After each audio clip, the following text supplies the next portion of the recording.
یہ مقبرہ ہے وکیل خان، تو یہ اس کی بلڈنگ ہے۔ جی بات کرتے ہیں اب اس صاحب مقبرہ کی، جو شیر شاہ سوری کے نامور وزیر تھے اور اس علاقہ کے انچارے تھے، جو اس مقام پر محو آرام ہیں۔ بابر کی وفات کے بعد شیر شاہ سوری نے پہلے اتر پردیش پھر بنگال اس کو فتح کیا، پھر آگے بڑھتے ہوئے ہمایوں کو دو زبردست جنگوں میں شکست دی۔ ہمایوں کو جب شکست ہوئی تو ہمایوں ایران کی طرف بھاگ گیا اور شیر شاہ سوری نے ہندوستان پر قبضہ کر لیا۔ جب آپ فیروز پور روڈ جو لاہور سے انڈیا کی طرف جاتا ہے اس سے گزریں، قصور سے پہلے ہی شروع میں ہی آپ کے دائیں ہاتھ پہ آپ کو ایک خوبصورت گنبد نظر آئے گا، جس میں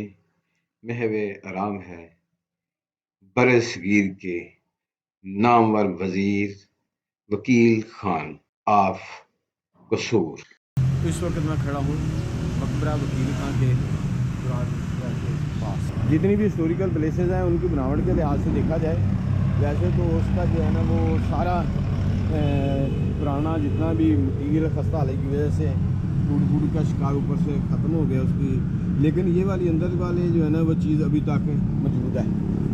500 سال غالباً ہو چکے ہیں اس کو بنے ہوئے، تو ابھی تک اس کی یہ والی چیز جو ہے نا کنکر ہے، اس میں وہ کہہ رہے ہیں کہ مونگ کی دال اور اس طرح پھر چونا ملا کے اس کو تیار کیا گیا۔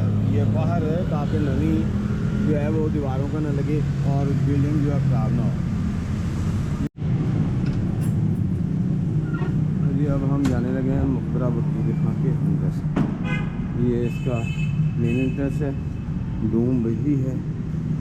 یہ اسٹرکچر اگر دیکھا جائے یہ سامنے گلوب ہے، اوپر اس کا ڈوم ہے، یہ فنور دیکھیں، اور اس طرح شاہی قلعہ اس کا یہ کیسے رکھا ہوا ہے اس طرح، اور سامنے بادشاہی مسجد کا، شاہی مسجد چنوٹ والی ہے نا، ہاں جی، یہ اس کا جو ہے نا وہ نقشہ بنا کے۔ چنوٹ شہر بہت ہی خوبصورت ہے جو کہ کئی سو سال پرانا ہے۔ اگر اس کے اندر جو موجود تاریخی عمارات ہیں وہ بھی انتہا سے زیادہ خوبصورت، بڑے ذوق اور شوق کے ساتھ وہاں کے وزیر نے اور گورنر نے بڑی محبت کے ساتھ ان کو تعمیر کیا، جن میں سے ایک ہے شاہی مسجد چنوٹ، جس کا ماڈل اس مقبرہ کے اندر پڑا ہوا ہے۔ اگر اس طرف دیکھیں تو یہ شاہی قلعہ کا ماڈل ہے، سامنے صاحب مقبرہ کی قبر ہے، اور یہ اس کے اندر بھی دیکھیں کہ کتنا خوبصورت، جس طرح بادشاہی مسجد لاہور کے سینٹر میں فوارہ ہے اور مین گیٹ کے اوپر 4 مینار بنائے گئے ہیں، اسی طرح اس کا بھی مینار ہے۔ اگر اس کے ڈوم کو دیکھیں تو بہت ہی خوبصورت، اس کی 4 دیواری، بہت زیادہ مضبوط، بہت زیادہ چوڑی دیواریں، اور بہت ہی سلیقے کے ساتھ، مضبوطی کے ساتھ